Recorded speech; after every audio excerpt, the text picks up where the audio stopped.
This has been one of the best mangas I have ever read. Definitely the best manga I've read in 2020. One that has consistently kept me interested throughout. Emma, Norman, and Ray are best friends that grew up in an orphanage with about 50 or so other children. Because they grew up there, that environment became their normal, and they never really questioned why they all have tattoos of numbers on their necks, or why they were never allowed to leave the orphanage grounds, why they were constantly tested in such a weird way, and why none of their brothers and sisters who were adopted ever wrote them a letter. Emma and Norman eventually discover something sinister about the orphanage, something that makes it clear they gotta escape, and they have to find a way to escape with everyone, all 50 kids. Now, the first half of this story will seem wildly different from the second as you're reading, but in hindsight, both halves work perfectly as a whole to deliver the central point. And it's not an original point. I've seen other stories make the same point, but I do like how this point was conveyed more than the others. That is, forgiveness good, revenge bad, and breaking the cycle of hatred. Most of the battles in this show aren't physical. They're strategic mental battles reminiscent of the battles that took place in Death Note. Though that doesn't automatically make it good. Recently, a friend told me that he hated Death Note for that very same reason. Surprised me. I didn't think anyone could hate Death Note. But it just goes to show the more you love something, the harder it is to understand why people don't. We all have different tastes, and if the mental battles in Death Note aren't your thing, then this manga might not be either. It does get action-packed in the second half, just like Death Note, but the mental battles never really end until the end. Another thing this story does is convey family really well.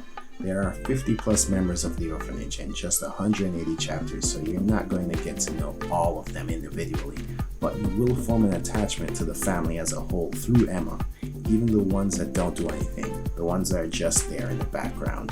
You'll feel their highs and lows. You'll feel the tension when a member of the family that you've never seen spoken before is in danger. The best example of this is Phil, who is the most adorable person in this story. But when he finds out about the secret of the orphanage, you'll feel for him as he goes through complete mental anguish. Sure, we can have fire, and we can have the knowledge of fire, but with that comes the knowledge of everything. The three most interesting characters, big surprise, it's Ray, Norman, and Emma. Ray was far more interesting in the first half of the story, serving as a kind of wild card that knew more than he was letting on, but took a step back to other characters in the second half. Norman is the smartest out of the three, but he's also the physically weakest. Morally flexible, he's usually balanced out by Emma, but when he's on his own, he tends to do whatever and sacrifice whoever to get the job done. Emma is the protagonist out of the three protagonists. She is the main person. She's extremely stubborn and is unwilling to compromise on issues that she is on the right side of, but lays an impossible path forward.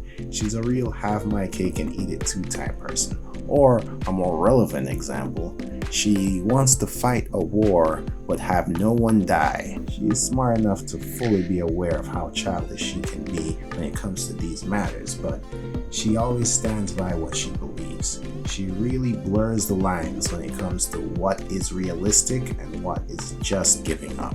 The ending for this manga is a little stretched out, but it doesn't take too much away from it.